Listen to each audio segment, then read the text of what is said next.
कौन सा? Chapter 9। Chapter 9 में क्या है? क्षेत्र मिति।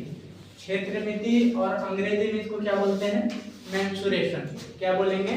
मेंसुरेशन। क्षेत्र मिति मतलब होता है किसी भी क्षेत्र को मापना, किसी भी क्षेत्र को मापना। जैसे हमारा ये ब्लैक बोर्ड है ना, तो ये ब्लैक बोर्ड एक क्षेत्र ही समझ लो। किस तरह का क्षेत्र है ये? आयताकार। कैसा है? आयताकार। तो इस आयताकार क्षेत्र का यदि हम लोग मापन करेंगे, है ना, मापेंगे इसको, तो ये क्या कहलाएगा?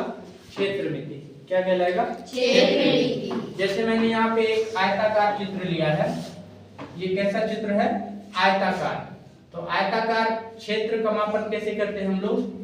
जैसे हम इस आयत को मापना है कि इसके अंदर कितना जगह है, तो इसका मापन कैसे करते हैं? कैसे करेंगे? लिखेंगे आयत का क्षेत्रफल। क्या लिखेंगे? आयत का क्षेत्रफल। आयत का क्षेत्रफल कैसे निकालेंगे? ये वाली जो भुजा होती है वो लंबाई होती है और ये वाली भुजा चौड़ाई।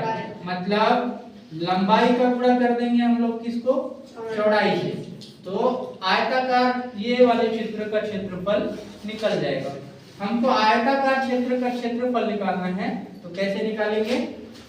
लंबाई का गुणा कर देंगे किससे? चौड़ाई से। तो ये अंदर का पूरा जगह हमारा निकल जाएगा, है ना। दूसरा है वर्गाकार क्षेत्र। ये कैसा क्षेत्र है? वर्गाकार। मान लीजिए हमारा जो जगह है उसके चारों भुजाएं कैसे हैं? बराबर। मान लीजिए हमारा कोई जगह है वर्गाकार और उसके चारों भुजाएं कैसे हैं? बराबर। तो ऐसे क्षेत्र का क्षेत्रफल हम कैसे निकालेंगे? यानी वर्ग का क्षेत्रफल हम कैसे निकालेंगे? वर्ग का क्षेत्रफल कैसे निकालेंगे भला? भुजा का गुणा कर देंगे भुजा से। भुजा गुणे भुजा। अब यहाँ पे भुजा का गुणा भुजा से करेंगे तो क्या हो जाएगा? भुजा स्क्वायर। क्या हो जाएगा? भुजा स्क्वायर। मतलब वर्ग का क्षेत्रफल क्या होता है? भुजा स्क्वायर। क्या होता है? भुजा स्क्वायर। तीसरा में जो आपका चित्र है वो है समचतुर्भुज। मान लीजिए हमारा कोई क्षेत्र है समचतुर्भुज। कैसा? समचतुर्भुज। समचतुर्भुज मतलब जिसके चारों भुजाओं की लंबाई बराबर होते हैं। इसमें भी चारों भुजाएं की लंबाई कैसे होते हैं? बराबर। लेकिन इसमें जो है प्रत्येक कोण 90 डिग्री का नहीं भी होगा, है ना। हो भी सकता है और नहीं भी हो सकता है, ठीक है। आप इसको समचतुर्भुज बोल सकते हो, वर्ग को भी, है ना। तो इस समचतुर्भुज का क्षेत्रफल कैसे निकालेंगे? देखना, ये जो तीसरा चित्र है समचतुर्भुज, इसका क्षेत्रफल कैसे निकालेंगे? इसका क्षेत्रफल निकालने के लिए हम क्या करेंगे? ये जो आपका डायगोनल है ना, विकर्ण, क्या है? विकर्ण। ये वाला विकर्ण और ये वाला विकर्ण, ये दोनों विकर्ण का गुणा कर देंगे। मतलब समचतुर्भुज का क्षेत्रफल कैसे निकालेंगे? समचतुर्भुज का क्षेत्रफल कैसे निकालोगे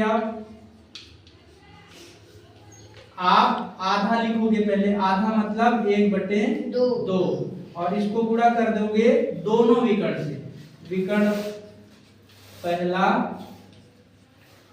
पहला गुणा विकर्ण दूसरा।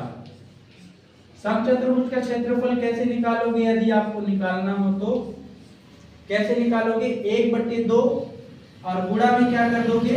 पहला विकर्ण गुणा दूसरा विकर्ण। ठीक है, समझ आया?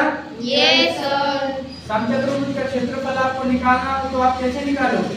1/2 गुणा पहला विकर्ण गुणा दूसरा विकर्ण। ये दोनों विकर्ण को गुणा करके और आधा कर दोगे तो समचतुर्भुज का क्षेत्रफल निकल जाएगा।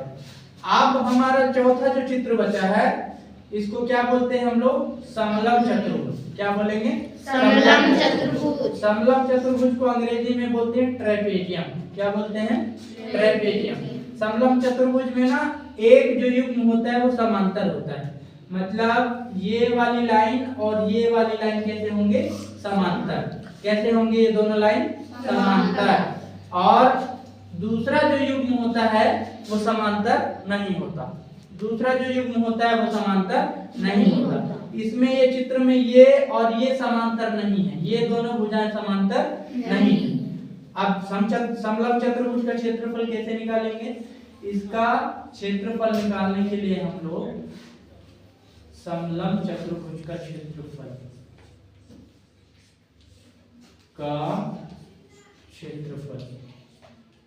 इसमें भी 1/2 लिखेंगे।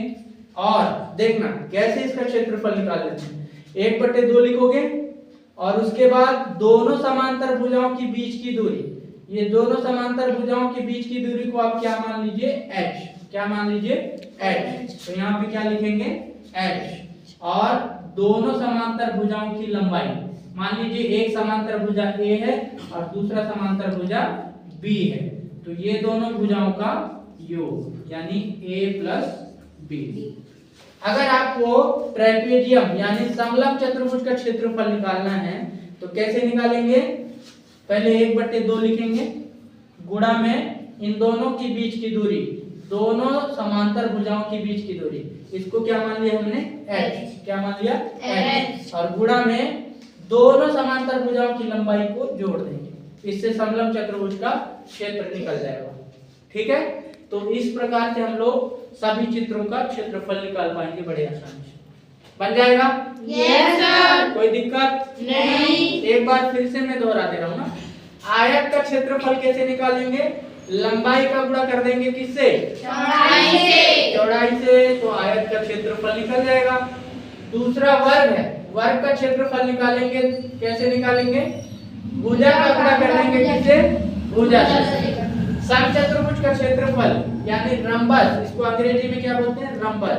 रंबस का क्षेत्रफल कैसे निकालेंगे, आधा कर देंगे विकर्ण, दोनों विकर्ण का गुणा करके क्या करेंगे, आधा। ये पहला विकर्ण और ये दूसरा विकर्ण, ये दोनों विकर्ण का गुणा करके और क्या कर देंगे, आधा। और ये समलंब चतुर्भुज का क्षेत्रफल है। ठीक है। यस।